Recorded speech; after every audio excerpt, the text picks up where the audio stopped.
Hungry Wangho, nandito ako ngayon sa Salmia. Kasama ko si Patring at pumunta kami dito sa My Pinkberry kasi nag-crave siya ng frozen yogurt. So, ayan. Dito kami pumunta kasi nga para makagamit tayo ng Alshaya discount card. O, diba? May ganun tayo eh. Siyempre, may mga wasta tayo. So, iyan na nga. Nag-order na si Patring at naglalagay na siya ng toppings. Ang in-order pa niya is original.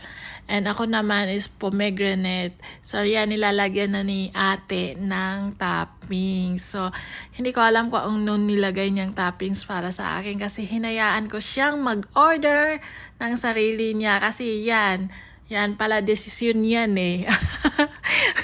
So, ayan, bahala na siya kung anong nilagay niya sa pagkain ko. Basta yun na yun, maka-order lang kami. So, dito nga pala sa My Pinkberry is, ayan, yung mga toppings nila is puro fresh fruit. So, ayan, nagsuggest si ate dyan na kumuha daw nga kami ng tubig kasi yung pistachio masyadong matamis. So, kailangan namin uminom ng tubig. So, yan na nga, kumakain na kami.